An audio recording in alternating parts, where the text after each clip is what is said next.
Welcome to SCOTUScast, a project of the Federalist Society for Law and Public Policy Studies. Our contributors join us from around the country to bring you expert commentary on U.S. Supreme Court cases as they are argued and decisions are issued. The Federalist Society takes no position on particular legal or public policy issues. All expressions of opinion are those of the speaker.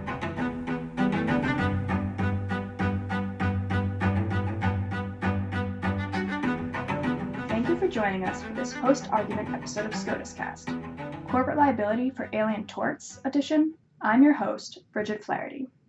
On October 11, 2017, the Supreme Court heard argument in Jesner v. Arab Bank, a case regarding the validity of suits against corporate entities under the Alien Tort Statute. Between 2004 and 2010, survivors of several terrorist attacks in the Middle East, or family members or estate representatives of the victims, filed lawsuits in federal district court in New York against Arab Bank, an international bank headquartered in Jordan. Plaintiffs alleged that Arab Bank had financed and facilitated the attacks in question, and they sought redress under, among other things, the Alien Tort Statute. The district court ultimately dismissed the Alien Tort Statute claims, based on the 2010 decision of the U.S. Court of Appeals for the Second Circuit in Kiobel v. Royal Dutch Petroleum, Kiobel I, which concluded that the Alien Tort Statute claims could not be brought against corporations because the law of nations did not recognize corporate liability. The U.S. Supreme Court affirmed the Second Circuit's judgment in Kiobel II, but for a different reason: the failure to rebut a presumption against extraterritorial application of the Alien Tort Statute to actions that took place in the territory of a sovereign other than the United States. The district court in Jesner acknowledged this, but concluded that nothing in the Supreme Court's decision actually contravened the Second Circuit's original rationale regarding corporate liability, which, therefore, remained the law applicable to district courts within the Second Circuit. On appeal, the Second Circuit affirmed the district court, agreeing that Kiobel II did not overrule Kiobel I on the issue of corporate liability under the Alien Tort Statute. Other Federal Circuit Court of Appeals, however, have read Kiobel II differently with respect to the possibility of corporate liability, creating a split with the Second Circuit. And the Supreme Court has now granted cert to address whether the Alien Tort Statute categorically forecloses corporate liability. And now, to discuss the case, we have Eugene Kantorovich, professor of law at Northwestern School of Law.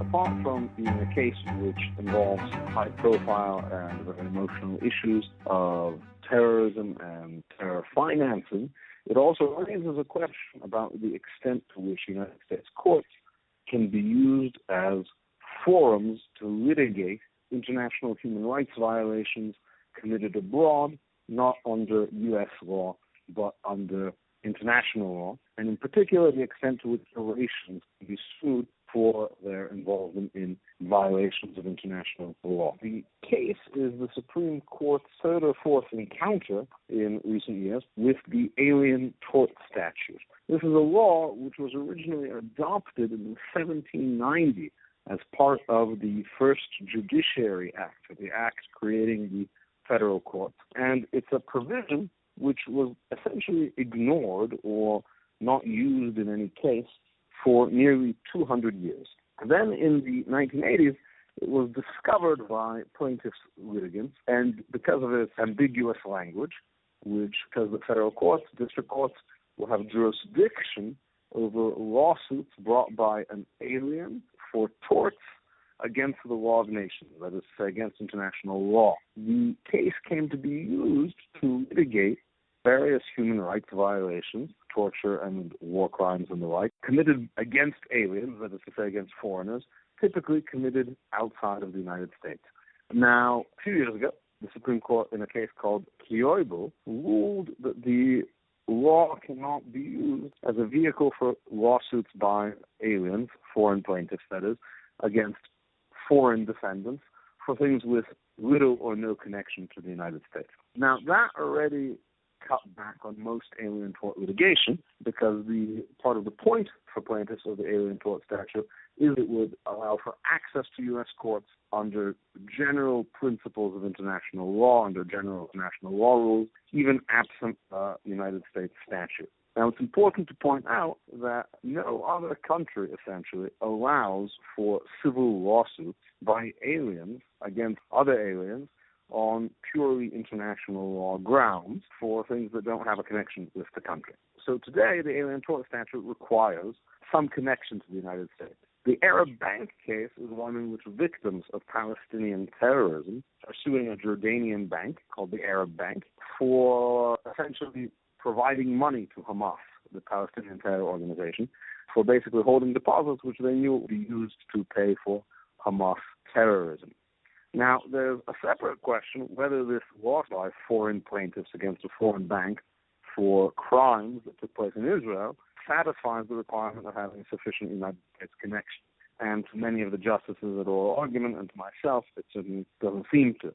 But it also raises another question of whether corporation could be a defendant in such a lawsuit if there is a sufficient United States nexus.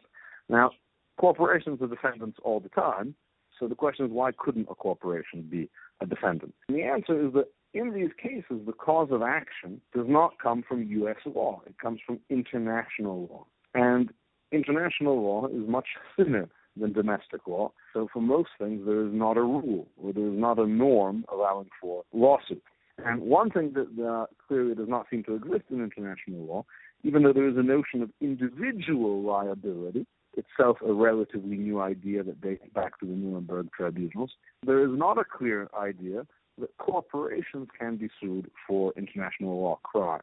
Now, this may be surprising to Americans, but it's not really surprising given the fact that internationally the notion of corporate crime is not as broadly accepted in domestic legal systems as it is in the United States. So the notion of corporate criminal liability is not something that has worldwide acceptance. And since international law norms emerge from things that have worldwide acceptance, it is not surprising that there has never been a case in which corporation has been held outside of the alien tort context to be liable for the violation of international law itself. So the court has to ask, does international law create norms that apply to corporations, to non-natural legal persons? And the secondary question is, how clear does that have to be? Because some people want to argue that even a substantive rule, for example, not supporting terrorism, comes from international law.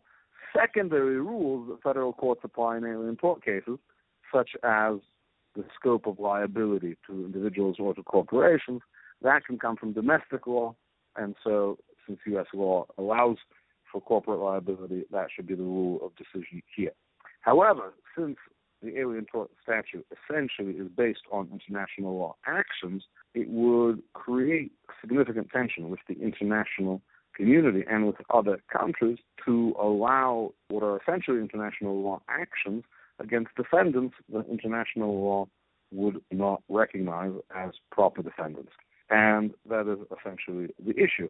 At oral argument, the justices seemed wary of using U.S. courts to create new rules of international law or new vehicles for international justice that are not, in fact, internationally available, because it would implicate federal courts in difficult foreign policy issues.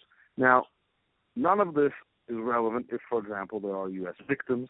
None of this is relevant if the defendant is a U.S. corporation, in which case, of course, regular tort actions and regular U.S. law applies. The question is how much of this foreign and international human rights litigation vehicle will remain for plaintiffs. And it's a particularly significant question because even though corporations are almost certainly not the principal authors of human rights violations are typically committed by governments and other quasi-public actors. However, corporations are attractive plaintiffs because, of course, they have assets. And the other kinds of potential defendants, on one hand, governments and foreign leaders have immunity, head of state immunity or sovereign immunity, and sort of low-level militia members or soldiers don't have assets that are worth pursuing in a civil proceeding. Corporations are the perfect Goldilocks point of suable and recoverable again.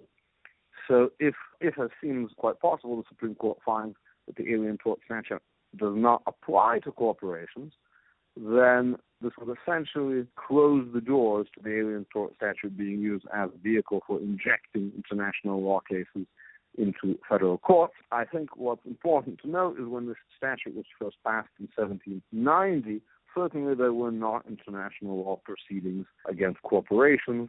The kind of international law crimes that the court has found the Alien Tort Statute was designed to provide a remedy against, assaults on ambassadors, piracy and so forth, were not committed by corporations, and to the extent that the drafters of this law intended this to be a vehicle for foreigners to pursue remedies for international law violations in the U.S. court, it would not be against newfangled defendants like corporations.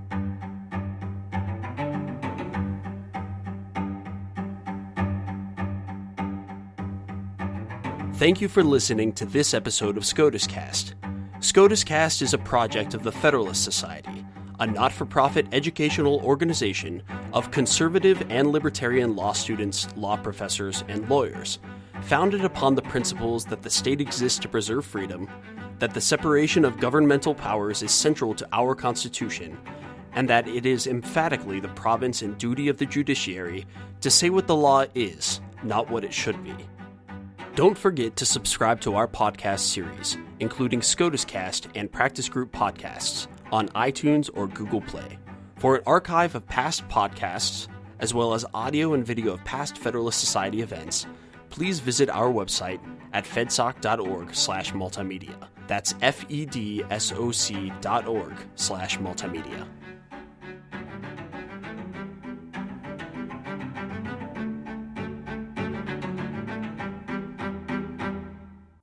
This has been a FedSoc audio production.